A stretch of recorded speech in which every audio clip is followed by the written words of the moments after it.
If you think you'd always know what's yours, think again. We like to believe our memories are sharp, that our sense of ownership is unshakable. But what if the things you trust most, your own eyes, your own hands, could be fooled? If you trust your own memories, don't. Memory is a trickster, and sometimes it's the smallest details that slip away first. You might not even notice when something's been replaced, at least not right away. Because sometimes the things you notice last are the first things to change. The objects you use every day, the ones you barely think about, are the easiest to swap out. Familiarity breeds comfort, but it also breeds blindness. I had a favorite object. It was more than just a thing, it was a part of my daily ritual, a silent companion through the chaos of life. You know the one, always by your side, always the same. The kind of object you'd swear you could recognize with your eyes closed, by touch alone. But one day, something was different. It was subtle, a feeling, a hesitation, a moment where my fingers lingered just a second too long. A new scratch, a faded color, a weight that felt wrong in my hand. It was as if the object had lived a life I hadn't witnessed. I told myself it was nothing, maybe I was just tired, or maybe I'd never really paid attention before.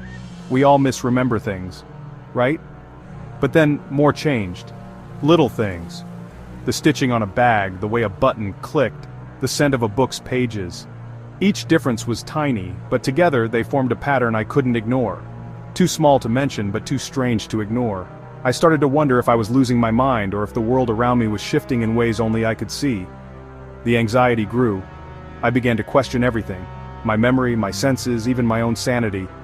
And then it got worse.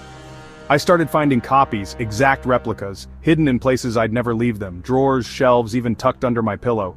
Each one seemed to be waiting for me to find it. Each one just slightly off, a little heavier, a little lighter, a color just a shade too bright or too dull, a mark, a shade, a smell. The differences were always there, taunting me, daring me to prove which was real.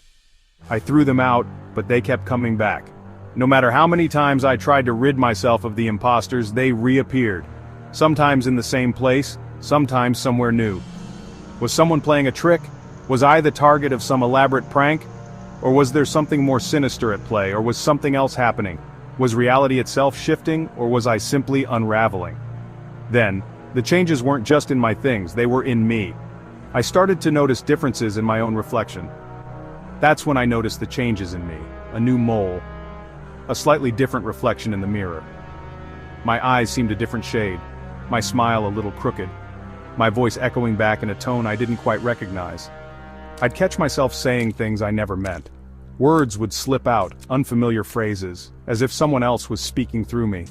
Laughing in ways that didn't sound like me. My own laughter